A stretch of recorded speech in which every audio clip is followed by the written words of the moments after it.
Welcome back to Weather Command Weekend. I'm Melanie Black. Let's take a live look at cameras across the country because we've been monitoring snow falling down. You can see various snowy scenes across the East Coast. And taking a live look at the Big Apple yesterday, seeing some pretty big flakes flying. And it's not over just yet. New Yorkers can expect to see an extra 3 to 5 inches of snow today. Let's check back in with Bayne Froney. She is out in Central Park this morning. And Bayne, you mentioned the last time we saw you that the rain was transitioning over to snow.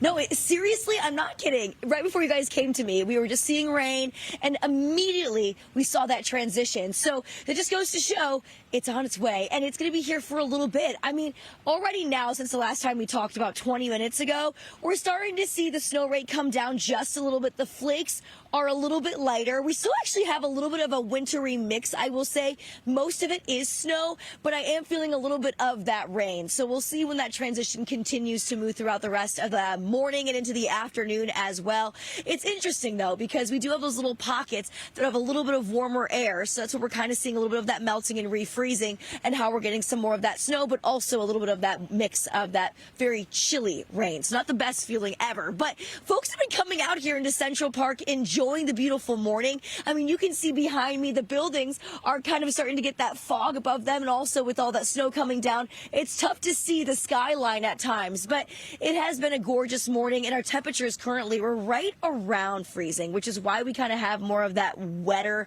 heavier snow.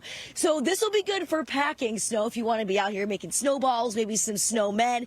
But the snow that you see right here that's already on the ground behind me, this is actually from yesterday. Central Park measured about an inch of snow yesterday, some spots getting a little bit more than that.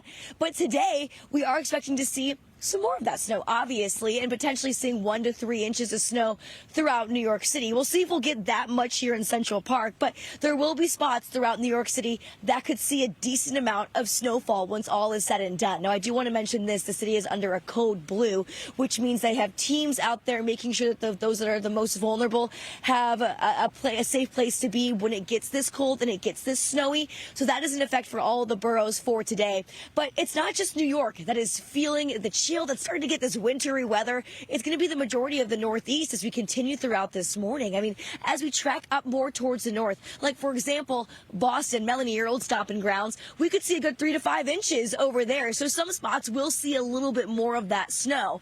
So what's going on is we have that low pressure system that's making its way up the coast. And earlier this week, there was a little bit of debate on whether we'll see snow or more of that rain here in the I-95 corridor, but that low pressure system staying nice and close to the coast as we head up for the rest of the day. So that's kind of keeping us with that more of a wintry mix and more of that snow impact for folks that are along the coast. And I mean, New York, we really haven't gotten too much snow so far for this year, for this winter season. So I think a lot of folks are excited about this. I'm excited about it. This is my first snow in Central Park. So it's been great, but it's not